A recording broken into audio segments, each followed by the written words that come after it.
الله لا يغير ما بقوم حتى يغيروا ما بأنفسهم.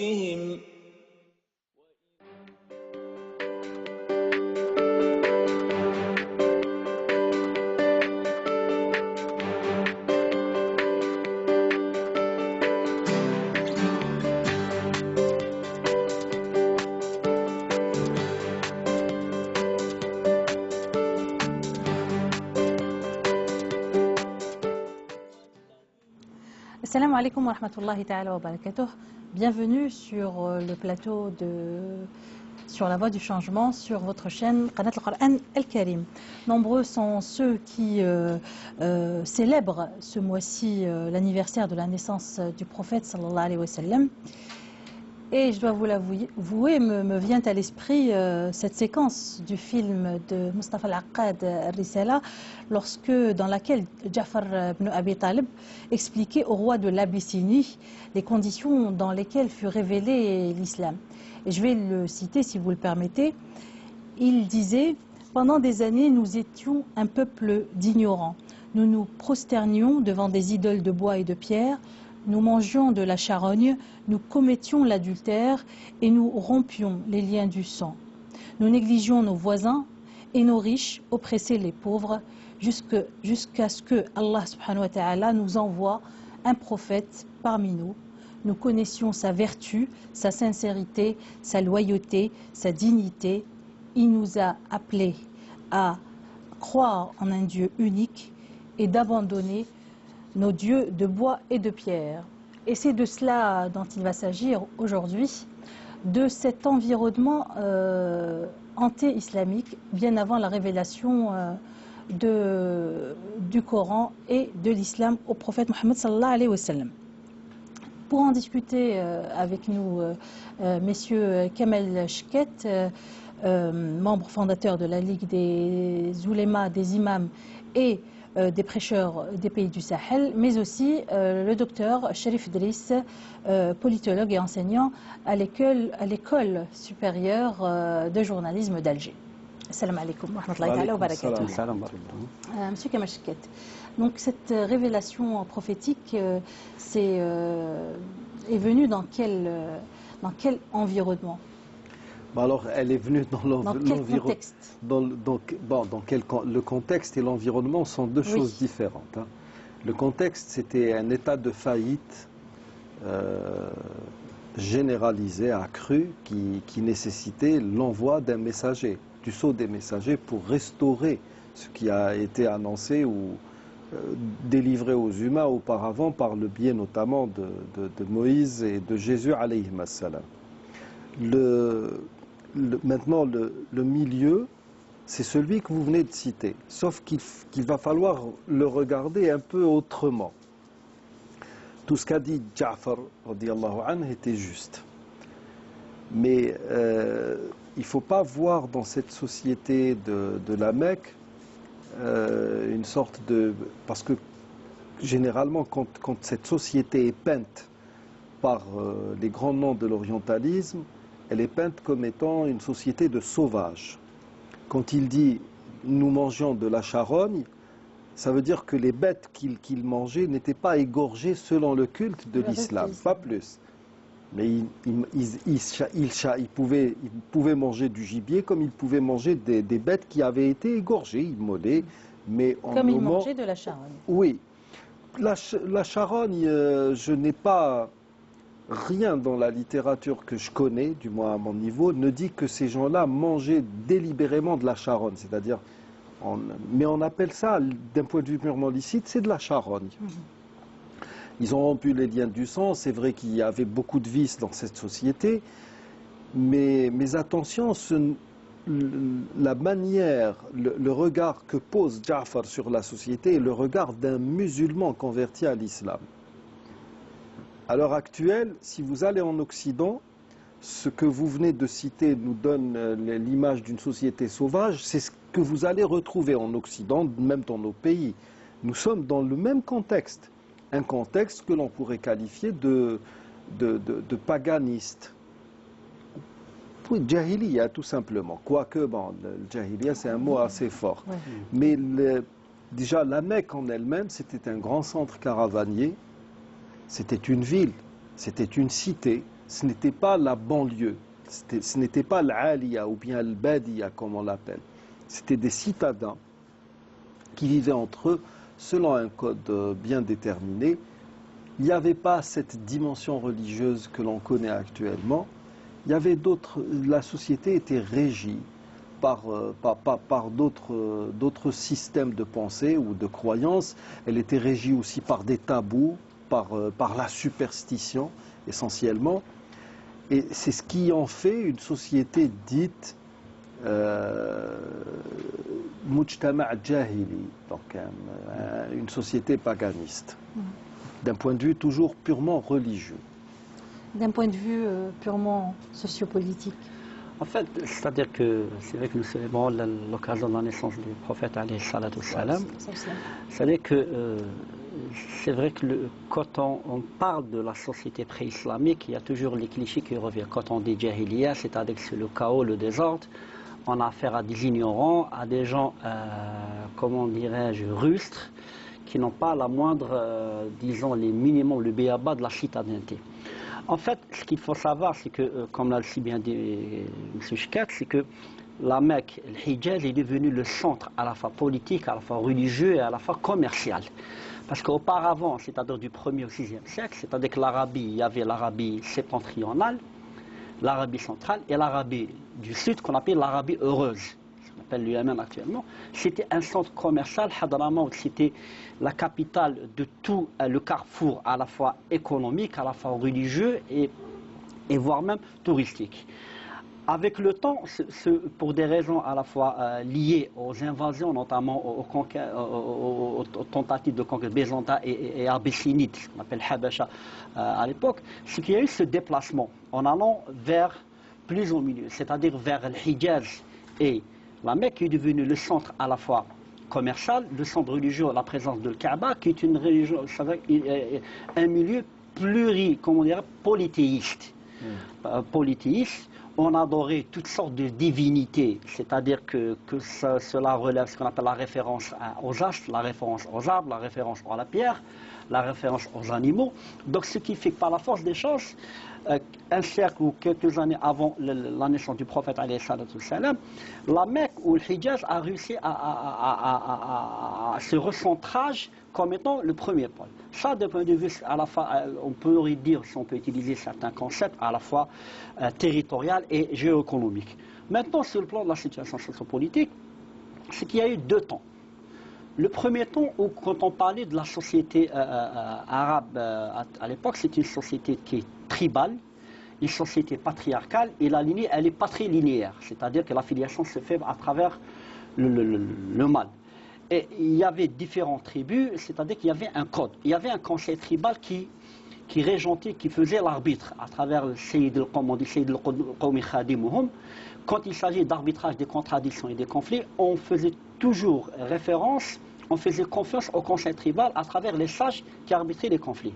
Or, ce qui s'est passé, plus la Mecque elle est devenue ce qu'on appelle, on est passé de la configuration les rois caravaniers aux rois marchands. Rois marchands, c'est-à-dire que c'est les commerçants qui ont bouleversé l'ordre sociétal. C'est-à-dire que le statut au sein de la société était indexé à la richesse, ce qui n'était pas le cas auparavant. Il y a quelque temps auparavant, on accédait au stade de chef de clan, de notable, à travers la voyance, à travers le courage, sagesse, oui. la sagesse et tout. Mais à la veille de la naissance du prophète et à la veille de la révélation divine, c'est que cet ordre sociétal a été bouleversé avec la prédominance, ce qu'on appelle des grands marchands, dont Abu Sufyan, ce qu'on appelle avec les caravanciers, c'est-à-dire avec 2500 chameaux ou 1200 chars, quand ils vont pour s'approvisionner. Soit au nord ou au sud, soit le chef. C'était minimum ces caravanes de 1000 chameaux. C'est-à-dire que c'est ce qu'on appelle ces notables, ce qu'on appelle ces bourgeois au sens moderne du terme, ces marchands, ont réussi à imposer leur ordre, c'est-à-dire à bouleverser, à exclure de l'ordre, ce qu'on appelle de la seigneurie, de l'ordre de la notabilité, tout ce qui n'était pas riche. Donc, ce qui a constitué quelque part l'un des éléments, on est arrivé à une société, entre guillemets, en termes, société de classe. C'est-à-dire, Avec un lobby. avec un lobby, tout à fait. Les notables qui étaient avant la dominance qu'on appelle des marchands, qui étaient des notables, qui étaient chefs de clan, sont devenus des servants. Sont devenus des servants. Après l'islam. Non, Juste avant. d'accord. Juste Avant, parce que pourquoi je parlais de deux temps? Le premier temps, c'est-à-dire l'ordre tribal, où l'appartenance, les lignes de démarcation entre les clans ou l'accession à un certain ordre au sein de la société était indexée à certains paramètres, comme la sagesse, le courage, Et la après, bravoure. D'ailleurs, c'est ce qu'on sur la voit. richesse, C'est la ce qu'on voit, bourgeoisie. c'est ce qui rejaillit dans les mu'allaqat, les poèmes Tout à fait. suspendus, le hamasa, le hikma, etc. Donc vous avez la Les valeurs chevalerie, morales. la chevalerie, le hamasa, ou bien la sagesse, etc. Et d'ailleurs, le clan du prophète sallallahu alayhi wa sallam était un clan qui était financièrement faible. L'oncle du prophète sallallahu alayhi wa sallam n'était pas un homme riche. Et il y a eu en fait, il y a eu une constitution d'un lobby qui faisait ensuite, qui voyait en ce cube noir un moyen de s'enrichir encore Tout à plus. fait. D'ailleurs, vous avez Mais il n'y signé avait pas que les l'aqad. Qurayshites. Non, il n'y seulement. avait, Il y avait pas. d'autres. Il y avait Boton Mecca, c'est-à-dire les grandes tribus de la Mecque, c'était ça. Et le clan dominant, c'était le Qarachite. Mais bon, là, beaucoup font Quraysh. Quraysh, ce n'est pas une seule tribu. En fait, il y C'est avait- un certain nombre de... Ah, c'est Il un y avait clan, plusieurs donc, lobbies c'est un- en fait. Il y avait plusieurs. le lobby des Qurayshites, les lobbies des fils d'Israël, plusieurs Les lobbies. fils d'Israël, vous allez beaucoup plus les retrouver Dans du l'économie. côté de Yathrib. Yathrib, Et c'est du côté qui va devenir Médine. Et on suppose qu'ils se sont établis là-bas parce qu'ils avaient dans leurs écritures un certain nombre d'indices qui indiquaient que le dernier des messagers allait vivre dans cette partie du monde. C'est pour cela que déjà à la veille de la naissance du prophète sallallahu alayhi wa sallam, certains de nos historiens, les historiens musulmans, rapportent que la majorité des femmes juives étaient enceintes parce que toutes ces femmes aspiraient à devenir, chacune d'entre elles, Celle qui voulait donnera devenir naissance à- au sceau des messagers, Oui. le Messie, celui que tout le monde attendait. Donc nous sommes même à une époque de l'histoire où l'on peut supposer qu'il devait exister encore certaines versions de de ce que nous appelons actuellement l'Ancien Testament qui étaient authentiques. Donc, même le prophète leur disait, vous allez retrouver ça dans vos livres. Donc il y avait un certain nombre de valeurs qui ont été reléguées au second plan sous la force de la finance. Et pour les grands notables de la Mecque, à la veille même de la naissance du prophète sallallahu alayhi wa sallam, et même pendant sa jeunesse, la Mecque c'était ibada wa tijara, donc une adoration et aussi une manière de faire du négoce qui assurait, parce que c'était donc, nous sommes dans ce type de société, mais Une attention, société où l'ordre social était indexé sur la richesse. beaucoup plus. Voilà. beaucoup plus sur Et la quel impact justement ça avait après sur le reste? Quel impact sur, Vous allez forcément, ensuite je suppose que... sur la justice, sur... Bien sûr, c'est les lobbies,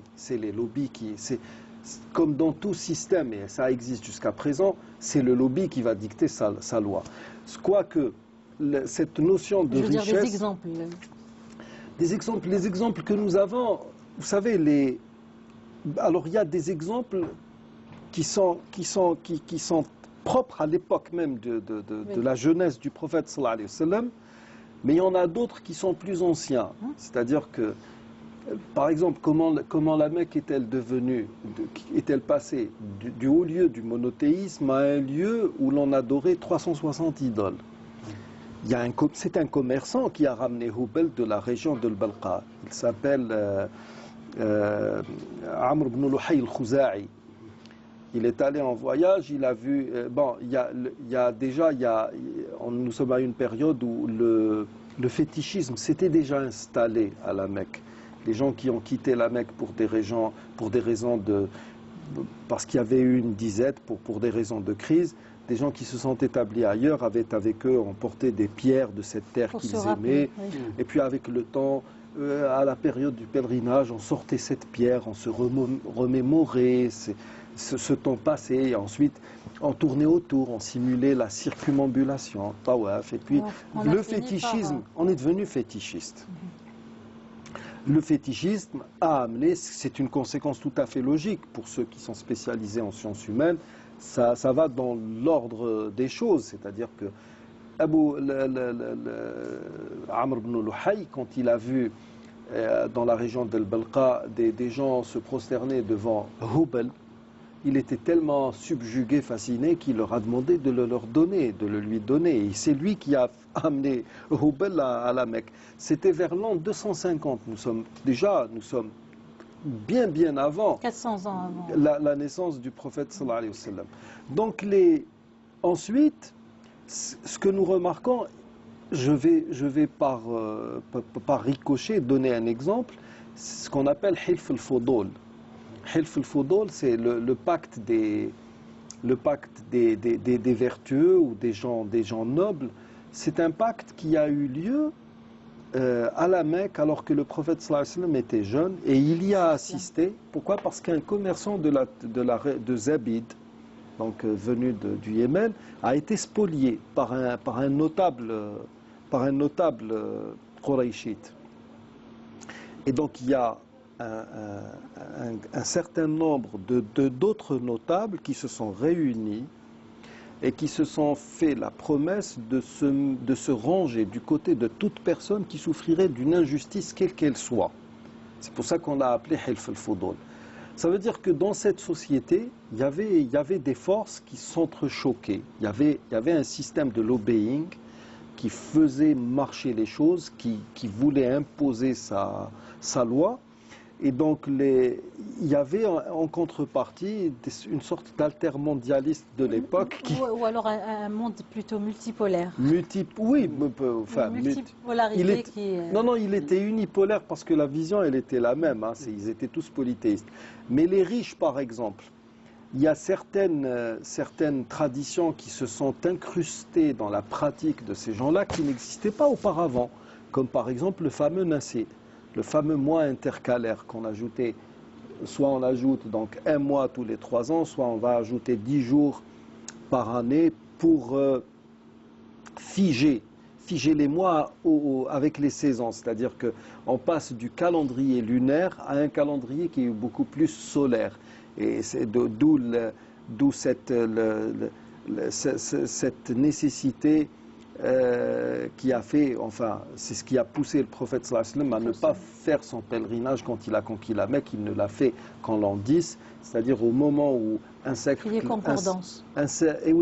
33 ans venait de s'accomplir, de sorte à ce que Yawm Arafah, le jour de Arafah, coïncidait, où c'était le 9 de Dhul Hijjah. L'année où Abu Bakr est parti, c'était 20 de Dhul Hijjah, donc nous sommes bien avant, il fallait décaler de 11 jours. Cette tradition, elle a été peut-être acceptée par les plus puissants d'entre eux. Pourquoi? Parce qu'elle leur donnait l'opportunité d'attaquer des caravanes de pèlerins désarmés après le pèlerinage. Oui. Nasi.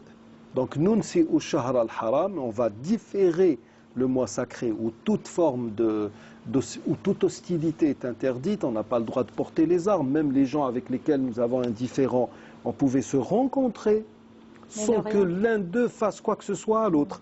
Et donc, quand on étudie bien cette société, on se rend compte qu'il y avait des gens puissants qui voulaient imposer leur loi. La loi, c'était la loi, le prophète l'a dit. Le Makhzoumi, il y a celle à qui on devait couper la main après le vol, ou il y a Oussama ibn Zayd qui est venu intercéder, et le prophète lui a rappelé ce qu'était la règle d'avant. Ces gens-là, le riche, il n'était nullement puni, alors que le pauvre l'était. Donc il y a un lobby qui était très très puissant, qui imposait ses lois ou sa vision. Et le changement intervient toujours lorsqu'il y a cette injustice-là. Disons que l'injustice a facilité un petit peu les choses. Disons que la société pré-islamique, il y a une pratique qui était très connue, c'était la razzia. Entre autres, la razzia et tout. À un moment donné, il y avait comme genre d'un contrat social, si on peut l'expliquer, c'est que c'est d'arbitrer les différences. C'est-à-dire qu'il y a un concept de tribu, comment on se partage les richesses et tout. Et il faisait en sorte qu'il n'y ait pas d'aliéner, c'est-à-dire que d'exclure, d'en faire des démunis et tout. L'esclavage n'était pas très répandu. C'est-à-dire que les chefs de tribu, ils avaient des esclaves, mais ce n'était pas une pratique très répandue. C'est qu'avec la richesse qui s'accumulait, c'est-à-dire depuis que la Mecque et le Hijaz est devenu le centre, le pôle commercial, et qui, chemin faisant, ça a permis l'émergence d'une catégorie de nantis, et lesquels avaient bouleversé les rapports de force, c'est qu'on a introduit de nouvelles mœurs, de nouvelles pratiques qui fait que, c'est-à-dire que les lignes de démarcation entre les différentes catégories sociales, c'était les richesses. L'esclavage, c'est-à-dire a augmenté de façon très exponentielle. Le nombre de démunis a augmenté aussi de façon très exponentielle. On est arrivé vers une société où les nantis représentaient une minorité dominante à la fois économique, à la fois politique, mais à la fois symbolique. Parce que, comme l'a dit le Sishkat, c'est elle qui régentait, si vous voulez, le rituel, les visites à la Kaaba et tout, c'est elle quelque part qui régentait, qui imposait un certain, on peut dire, une certaine dîme, un certain impôt. Par contre, les démunis ne pouvaient pas en bénéficier. Ce climat sociétal a provoqué des tensions. Même si certains disent que, en fait, le prophète Mohammed, ceux qui l'ont suivi le plus, ce sont les démunis. Alors que ce n'est pas vrai. Abu Bakr as-Siddiq était considéré parmi les nantis. À 25 ans, il siégeait dans le conseil tribal, parce qu'à l'époque, les clans les Quhafa et tout, ils étaient considérés parmi les nantis. Et puis, par la suite, il y a eu Hamza, il y a eu Omar al-Khattab. Oui, Omar, non, le clan Abna'u Quhafa. C'est-à-dire que c'était un clan très nanti, les Ibn Affan. Ils avaient, les Ibn Affan, oui. ils avaient. Mais pas seulement, qu'il y avait d'autres personnalités qui n'étaient pas parmi les démunis, qui ont soutenu le prophète sallallahu alayhi wa sallam. Non, justement, et qui ont fait partie de son cercle le plus proche. Quand on lit certains livres, et certains récits de l'histoire, on dit que généralement, c'est comme dit à l'époque, Aradil al-Qawmi, ce qu'on appelle la lie, la lie de la société. Oui. C'est-à-dire si on peut utiliser ce terme, c'est eux qui l'ont suivi. Mais en fait, peut-être pas, mais oui, non, mais ils ont le terme utilisé dans le Coran. Ils ont dit Aradil. Aradil, c'est-à-dire que c'est les gens. C'est les parias. Oui, pratiquement, ils ont dit que n'ont suivi le prophète que les parias, les laissés pour compte, les gens qui n'ont pas accédé, qui n'ont pas pu accéder parce qu'ils étaient incapables d'accéder à la richesse. Donc, pour se venger, ils ont dû suivre le messager de Dieu. Or que, dans l'histoire, dans les faits, c'est-à-dire qu'il y a des nantis qui ont suivi le prophète alayhi salatu salam, non pas parce qu'ils se sont sentis exclus. Uthman ibn Affan était parmi les plus riches à cette époque. Abu Bakr as-Siddiq, la tribu de Quhafa, c'était parmi les tribus les plus nantis. Donc c'est dire qu'il y a une conjugaison d'éléments qui fait que la situation, c'est-à-dire l'exclusion qui a été imposée par les nouveaux riches, notamment dans les Abu Sufyan, et les Abu Umayya et tout, Ben Umayya, c'est eux qui ont imposé ça, qui ont facilité un petit peu. Mais ce n'est pas le seul facteur qui a fait que la plupart certains suivent le prophète alayhi salatu salam. Quels sont les autres facteurs? C'est-à-dire que il y a un travail, c'est-à-dire que la première des choses, il y avait le doute. C'est-à-dire qu'il y avait le doute. Et le prophète, alayhi salatu salam, dans son message, il y avait une petite minorité qui ont cru en lui. En commençant par sa femme, Khadija. Khadija, son oncle, Waraq ibn Nawfal, et quelques, c'est-à-dire que, comme Abu Bakr as-Siddiq, les autres, Omar ibn Khattab, c'est-à-dire qu'ils étaient parmi les récalcitrants, ils étaient parmi ceux qui doutaient. C'est-à-dire que, chemin faisant, cette pratique, c'est-à-dire que plus la répression se battait, plus la force, c'est-à-dire la force de conviction, se développait chez certaines personnes qui se sont dit, en dépit de la répression féroce qui s'est abattue, ils ont suivi le message de Dieu parce qu'il y avait de la justesse.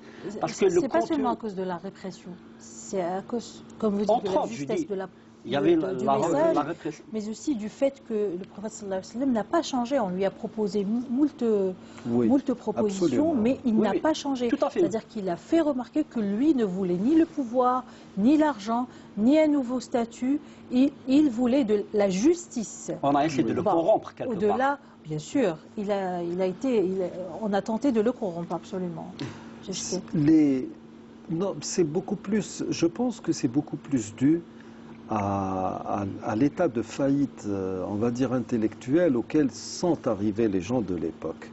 Si Il y vous avait permettez. une faillite, oui. Excusez-moi, mais nous avons avec nous Madame Samira Bentourki Saïdi, D'accord.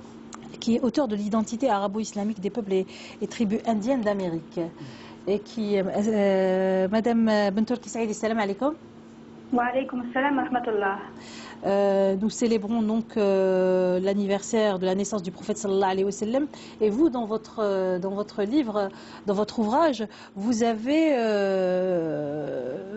fait une recherche dans laquelle vous affirmez que l'islam est arrivé jusqu'à des peuples et des tribus indiennes d'Amérique bien avant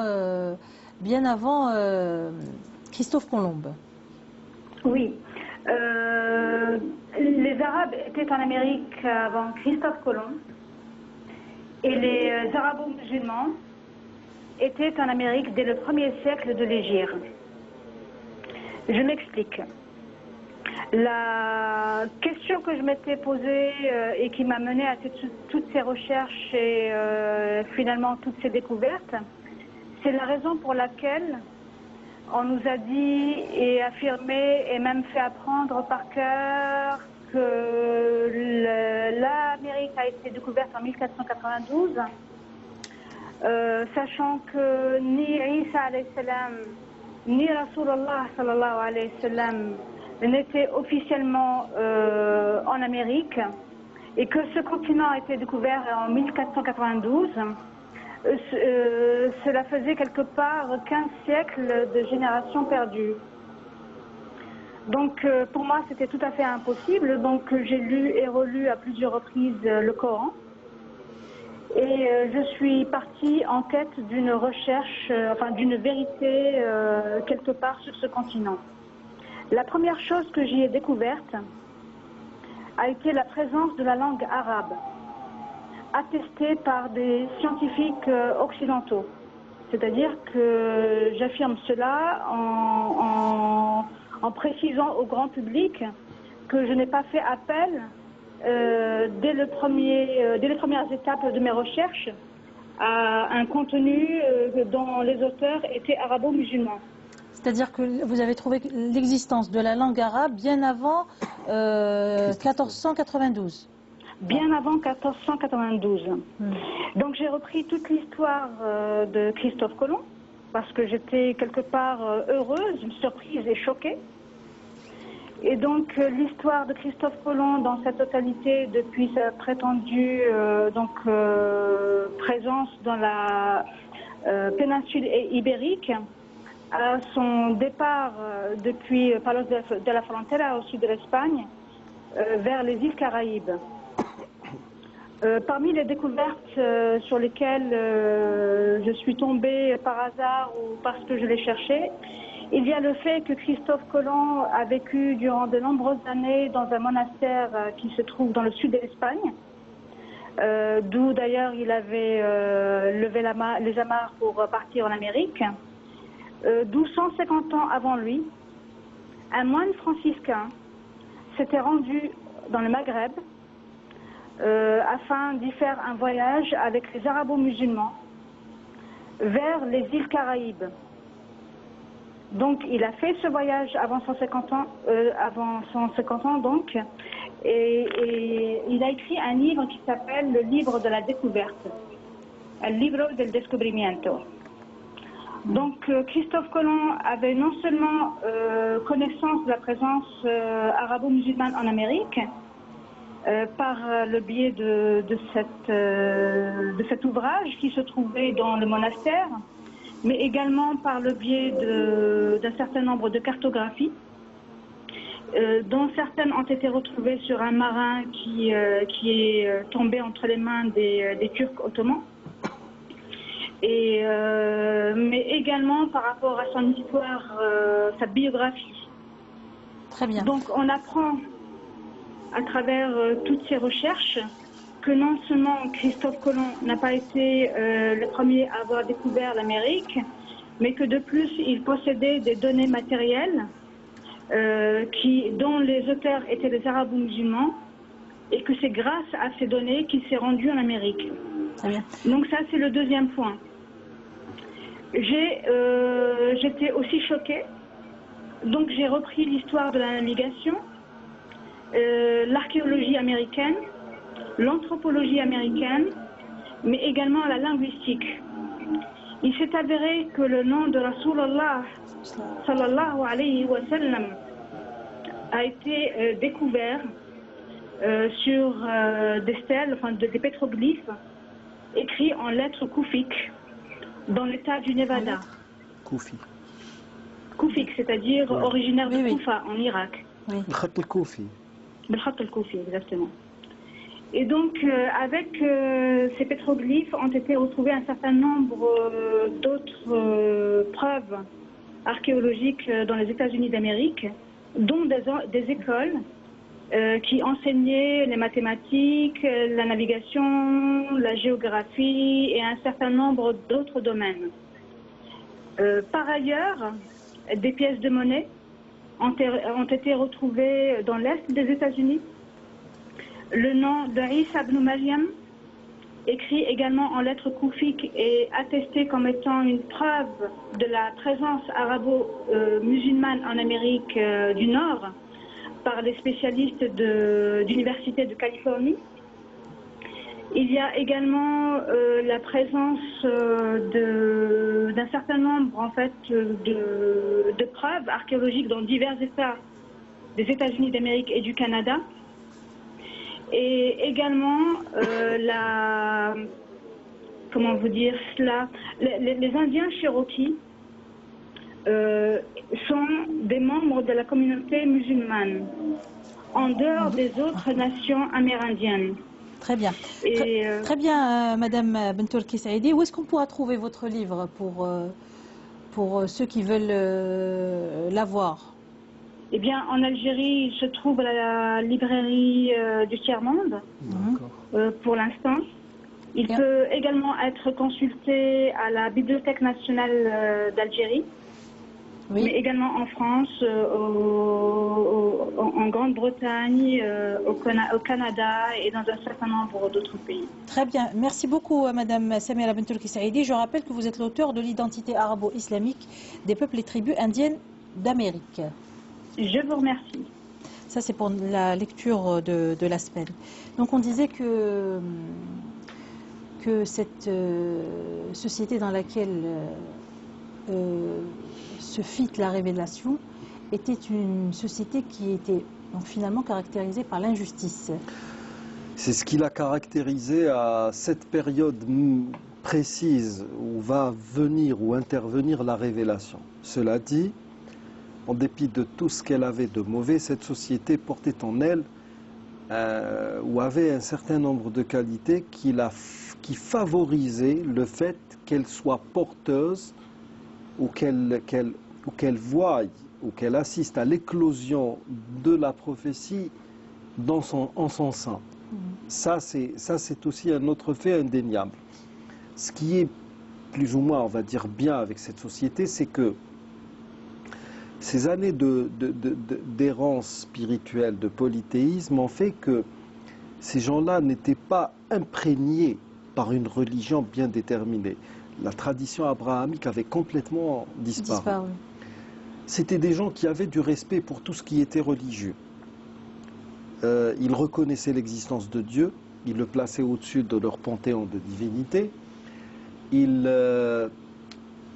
jeûnaient par exemple le jour de Ashura, parce qu'il leur a été suggéré en guise de pénitence ou pour récupérer, enfin pour s'acquitter de quelque chose d'un méfait qu'ils avaient commis par des juifs, donc qui jeûnaient le jour de Ashura, parce que pour eux c'était, les juifs étant des dépositaires d'une tradition, on disait samawiya, céleste. Cette notion de ce qui vient du ciel était quelque chose qui était fortement respecté. Donc, ils avaient ça en eux. Ils avaient beaucoup de courage. D'ailleurs, ce courage suivra certains d'entre eux jusqu'au bout. À la fin de la bataille de Badr, Abu Jahl, il y a Abdullah ibn Mas'ud, si je ne m'abuse, parce que c'était le plus petit parmi les compagnons, qui va carrément le retrouver blessé. Il va monter sur son torse. Et l'autre, en dépit de tout ce qu'il subissait à ce moment précis, lui dit tu viens de franchir quelque chose qui te dépasse, toi le petit berger. Donc vous voyez, il y avait des gens, c'était des gens qui avaient aussi quelques qualités. Comme quoi la vanité chez certains, elle peut aller jusqu'au bout. Oui, ah oui, malheureusement pour lui. Hein. En tout cas, ils étaient hospitaliers, ils étaient connus pour leur hospitalité, et quitte à aller là aussi au plus loin, quitte à s'endetter. Et donc, il y avait chez eux un certain nombre de qualités qui faisaient qu'ils pouvaient être candidats, ou bien qu'ils étaient éligibles à avoir la prophétie en eux. C'est une prophétie qui va se matérialiser ou être incarné par le prophète alayhi salatu wassalam. Ceci pour revenir justement, c'est une société qui a ses défauts.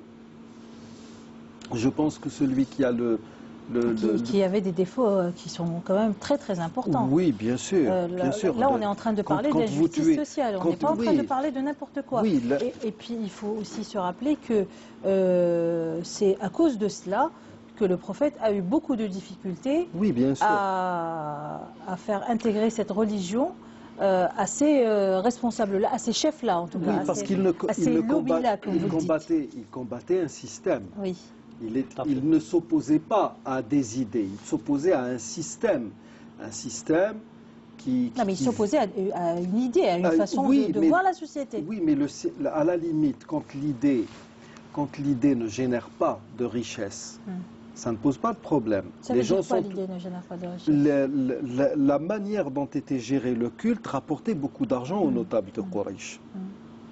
Si ce culte n'apportait rien, ou bien il n'aurait rien apporté à l'époque, le débat aurait été plus facile.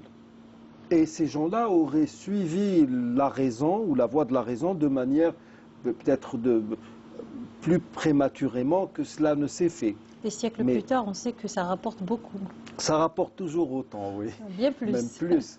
Et donc, c'est ça le problème. C'est-à-dire qu'au lieu d'avoir affaire à un système de pensée, on avait affaire à un système qui était beaucoup plus complexe, où la pensée se conjuguait avec la finance de manière admirable.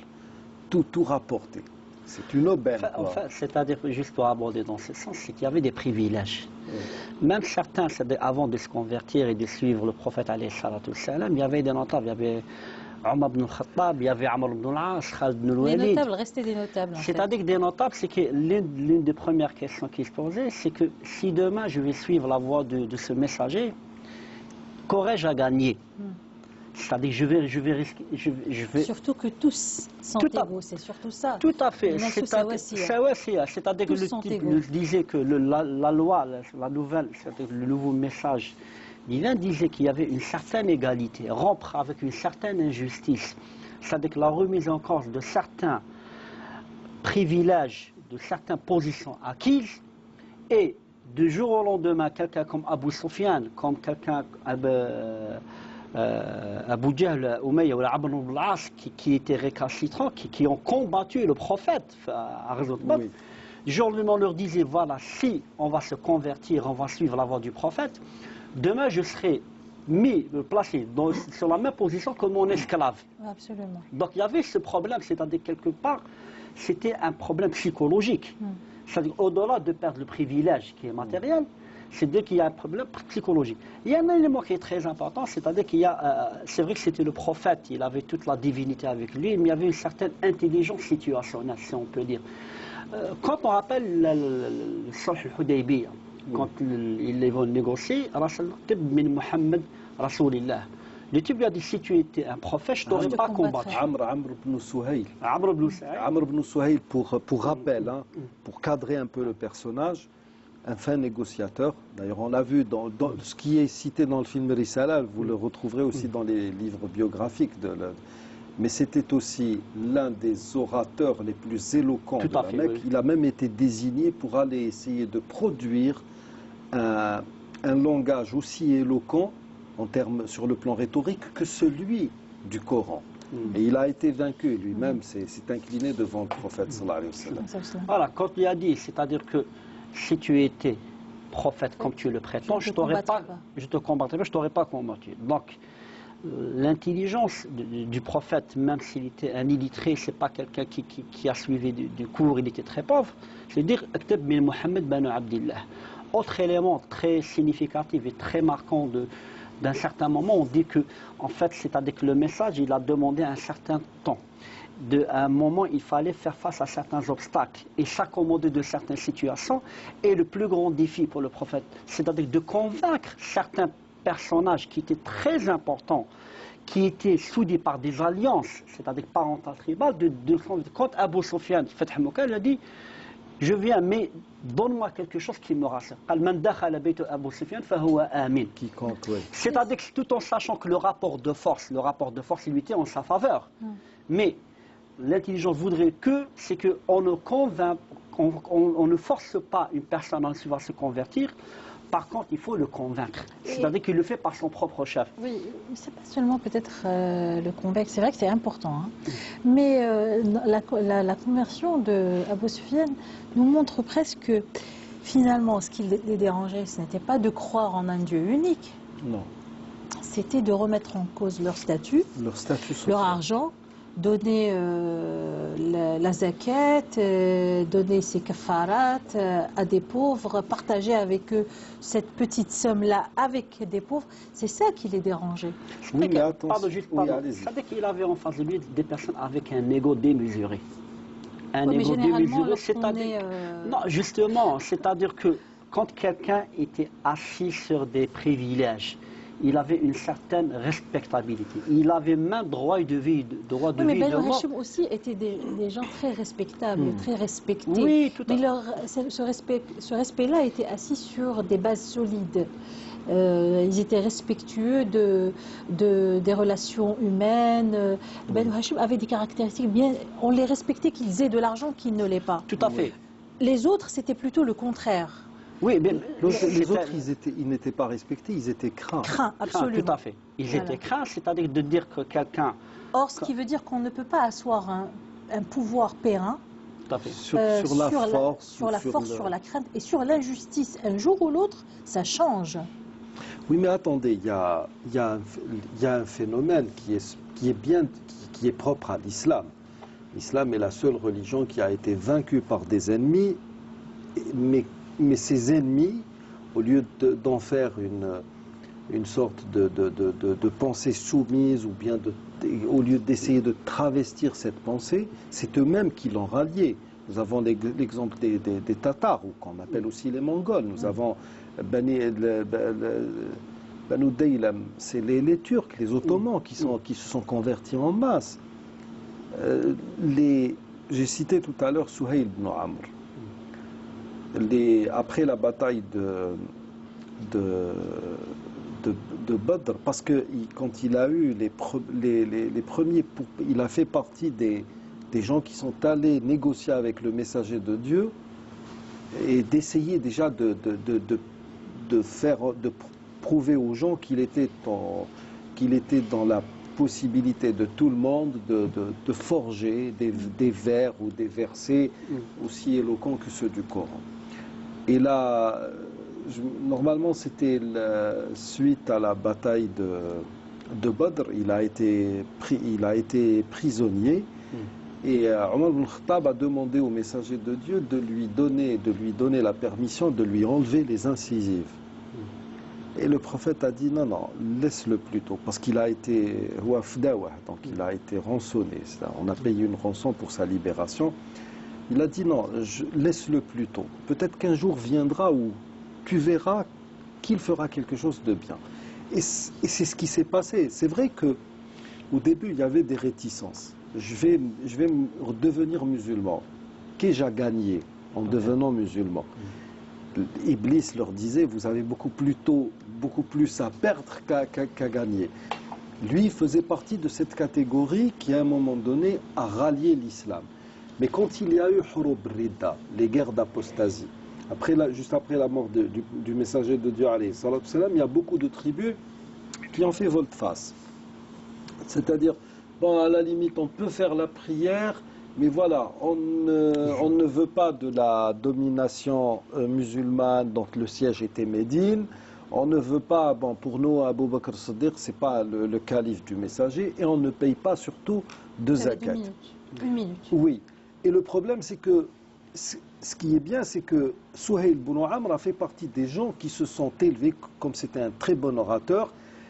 Il a expliqué à tout le monde qu'il ne fallait pas justement faire suivre ce mouvement. Et il a pu convaincre les gens par le verbe. Donc, il en a été de même pratiquement pour Abu Sufyan. On dit en langue arabe « Aslama wa hasuna islamuhu ». Il s'est converti peut-être sous la menace de l'épée ou pour des intérêts, mais par la suite, son islamité s'est confortée. Sous la menace de l'épée. Non. Oui, mais bon, il y avait quand même... La question on va dire musulman mondial, c'est qu'on a vu le rapport de force, le il n'était pas favorable. Il lui était pas du tout favorable. Fatah Mecca et tout, il n'avait pas les moyens de combattre. Une armée de 10 000 hommes qui vous assiègent. Parce que ce type de conversion ne servit à rien, enfin ne lui servait à rien en islam. Il y a eu aussi ceux qu'on appelait Mu'allafatu qulubuhum, ceux dont les cœurs ont été ralliés à la cause de l'islam, moyennant finance. Oui, par la gentillesse, par les cadeaux. Par les cadeaux, mais c'est la nature humaine, ça sert à ça aussi. Mais n'oubliez pas une chose, ces gens-là étaient confortés aussi par les propos du prophète sallallahu alayhi wa sallam qui disait « Khiyarukum fil jahiliyyati khiyarukum fil islam ». Ceux qui jouissaient d'un statut dans cette période anté-islamique le gardaient une fois musulmans. Ils restaient quand même, cette aura qu'ils avaient, ou bien ces privilèges, se transformaient plutôt en aura, parce que à partir du fait qu'ils devenaient musulmans, vous avez un Bilal Habashi qui parle par exemple à Omar ibn Khattab en disant « Ya akhi », mon frère. Parce que il y avait le terme, j'utilise le terme de Melk ben Nabi, fraternalisation. Oui. Pas fraternité. C'est une fraternité active, c'est-à-dire on va vers ce qui est fraternel. Et ça n'a fait que rehausser, relever le statut de ces gens-là une fois musulmans. Très bien. Et donc ici, mais vraiment en une minute, il y a tous les paramètres sociopolitiques pour qu'il y ait ce changement-là, pour qu'il y ait l'arrivée de cette révélation, l'acceptation de cette révélation, et je répète donc, le changement. Tout à fait. C'est-à-dire qu'il y a juste en deux mots, c'est qu'il y avait un environnement sociopolitique. C'est valable pour toute l'histoire de l'humanité. Tout à fait. Tous les prophètes, les messagers de Dieu ont été confrontés à une situation propice. Elle était très contraignante, très dure, mais ça a facilité quelque part leur mission. La transition. C'est-à-dire que il y avait un environnement, un contexte qui a favorisé. Il y a un élément qui est très important, c'est-à-dire que, je crois que c'est lequel il faudrait insister, c'est que le prophète Da'wa, c'est-à-dire que c'est fait progressivement. Ce n'est pas la rupture brutale. Quand quelqu'un avait des privilèges, avait certains frères, comme l'a si bien dit, cette fraternalisation, c'est-à-dire mais on ne remet pas en cause ton statut. Parce qu'il avait affaire à des gens avec un ego démesuré, il y avait cette crainte de dire quelque part, il y avait le mauvais, disons une certaine propagande qui disait si vous allez vous convertir, voilà ce que vous allez perdre, voilà ce que vous allez devenir, des esclaves. Il fallait que le prophète alayhi salatu salam les rassure, c'est-à-dire que je vous transmets le message de Dieu, c'est-à-dire que c'est un nouveau départ que vous allez avoir, mais certaines choses qui étaient dans votre vécu ne vont pas disparaître définitivement. Il a donné le temps aux gens de s'approprier ce message et de finalement de dire que cette notion de l'islam, ce n'est pas la soumission, mais cette notion, c'est-à-dire que quand on est égaux, il y a le partage.